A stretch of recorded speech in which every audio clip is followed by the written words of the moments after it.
Welcome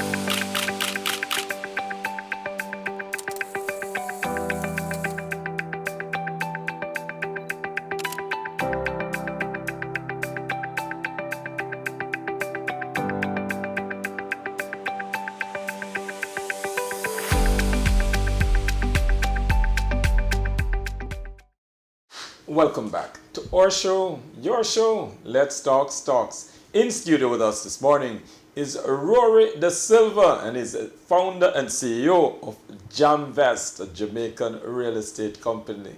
And of course, he's looking to take Jamaica by storm, as well as the international markets. Rory, welcome to the show, man. Thanks for having me. Jamvest. Yeah. What is Jamvest, really? Yeah, so Jamvest is a real estate investment company based here in Kingston, Jamaica. We opened doors last year, 2023, and it's been an exciting journey, right? So our goal here is to provide personalized real estate investment opportunities for Jamaicans locally and overseas, as well as educational component, right? You have to know what you're investing in before you can actually invest. That sounds like a new concept. I mean, people want to buy property. I mean, the broker normally, or real estate agent, want to make some money. But you are bringing a concept of personalized real estate investment while educating them. Why? Yep. Yeah, and I mean, we work hand in hand with a real estate agent, right? So the purpose of Jamvest is to say, hey, you're seeing a few different investment opportunities, whether it's investing in an apartment complex or a fix and flip project, right? For someone to invest, they have to understand what are the risks associated and what are the potential rewards. Not every investment is suited for every investor. So we try and provide that education to say, hey, based on your risk tolerance or based on your goals, this might be the most applicable investment for you. We've never heard it put like that before. That sounds like you're talking about equities or bonds. Yep, and that's the thing, it's just another investment vehicle, right? I think us as Jamaicans, whenever we think about real estate investing, we're thinking about the high rises that are going up, right? Or your Airbnbs, which are also good strategies. But what about the long-term buy and hold rental, right? What about the fix and flips, right? There are different strategies, and so many different strategies that you can do even here in Jamaica, in the US real estate market as well. So we're just here to bring more awareness, right? More opportunities, employment opportunities as well for Jamaicans. The Jamaican real estate market, a lot of what you see is the big prices at the top. Yeah. Yeah. What is going to happen in the market? I mean, interest rates have gone up. Well, some say that is capped now and it's likely to come back down. Are we likely to be seeing big moves in that market? Some people have put their projects on hold. What kind of year are we looking at? Yeah, it's a really good question. And I mean, the way how the market functions, as interest rates go up, as you alluded to, affordability becomes a bigger challenge because now your mortgage payments are that much higher, right? So for locals especially, it becomes even more tedious to find affordable housing. And in any market, not only Jamaica, if you have a shortage of affordable housing, this creates an even bigger issue. So I do see some softening coming. I don't think this is unique to Jamaica. It's also happening in the US. It's just a nature of the market cycle.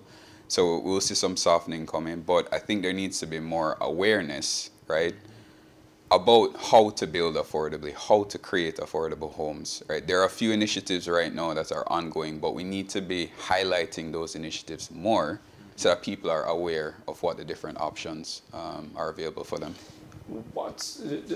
So Jamaica is a strange economy. We have in terms of income, seems to be disproportionate. Where's the real demand in Jamaican real estate market, given our relative incomes? Yeah, so from a homeowner standpoint, someone looking to live in the property, or from an investment standpoint? Well, you can talk. Yeah, okay, so let's speak to the home ownership, right? So we're seeing a trend of people starting to live in more secondary or tertiary markets, right? So a bit outside of Kingston, for example, where they have to commute a bit. Yeah, it's more affordable. You can get a more reasonable rent, right? And then on the investment side, I think a lot of people, when they think Jamaica, they think tourism, they think the music, the beaches and everything. So the Airbnb sector is usually something that comes to mind from an investment standpoint. However, there are risks associated for the Airbnb model, for example, or the short-term rental model. Regulations, right? You have to be in tune with what's happening. What are some of the possible regulations that could come into play that might restrict you from having these short-term rental properties? It's interesting that you speak of rental, because many persons think of the buying, the investing and turning over and making the profits and so on. But has there been an impact even on long-term rental? Yeah. You know, the costs associated with long-term rental, given the Airbnb model, and that would have pulled some properties out of the regular rental market. Has there been, you know? Exactly. So the laws of economics, supply and demand, right? So when you have more rental properties being taken off the market and to be used for short-term rental purposes, as you alluded to now, the remaining rentals on a long-term basis are now more valuable, right? So you find that those rents, they tend to creep up because you have the same amount of people looking for now a smaller pool of rental properties, right? So that causes some impacts in rental rates that they tend to go up, and just inflation in general. Yes. You know, that will also cause rents to go up. But then it ties back to the affordability issue, right? Are wages increasing at a rate that matches or outpaces the rental rates? Because if it's not, then we have a problem, right? We have a big problem. So we really do have a problem. Yeah. Because so you're talking about the income and the affordability on one side, and of course there's still the pent-up demand. People need somewhere to live. Yes, yes. So one thing or one philosophy that I abide by, you have two ways of looking at it. You have the defensive way or you have the offensive way. Defensive would be trying to budget, trying to cut costs, trying to, you know, scale back so that you can have the disposable income to afford the higher rents. I typically advocate for the other side of the table, which is the offensive side. How can you find ways to increase your income, right? Now, real estate is a very unique industry where you can actually have strategies that you can utilize here in Jamaica to earn US dollars overseas. And it doesn't require you to quit your 9-to-5 job. You can be doing this as a side hustle on the weekends, on the evenings, right? It just comes down to the education and knowing how to go about using these different, and that's where Jamvest comes in. It's funny how we went, right? Yes, yes. All connected, connected. Looking again though at the real estate market, many people are looking at retirement as an option, but very few people realize that real estate investment certainly could provide that retirement nest egg. Yeah, quite so. I mean, one option of real estate investing is called private lending, right? So you have investors for whether you're doing a multifamily build, an apartment complex build, or you're doing a fix and flip. Those investors, they need funds to do their projects. However, they usually have a higher risk, so they might not be able to get the funding from your traditional banking sources. So now you can approach individuals who might have a nest egg or they have certain resources available and they understand the risks that are associated. So in exchange for them lending this money, they get a passive income return, right? So now you're making your money work for you. You're not going out there, and I'm not saying everybody should be going out there swinging hammers and tearing down drywall, but utilizing these techniques, you can now be a retiree earning passive income by investing in real estate projects.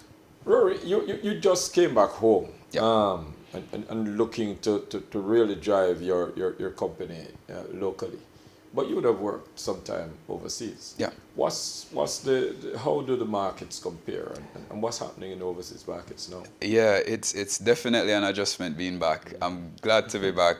Fully excited to be back, but we've had to adjust certain things based on, you know, market dynamics. So one key thing I would say as a differentiating factor between the local market and overseas is transaction speed, right? So we have a transaction actually closing today, and I mean, we started this transaction 2 weeks ago. So it we can move a lot quicker overseas. And I think we're heading in the right direction here locally. I've been talking to different organizations and different professionals, and there are steps being taken to help get to that point where we can buy and sell properties quicker. But transaction speed is one. I would say the second thing would be market liquidity.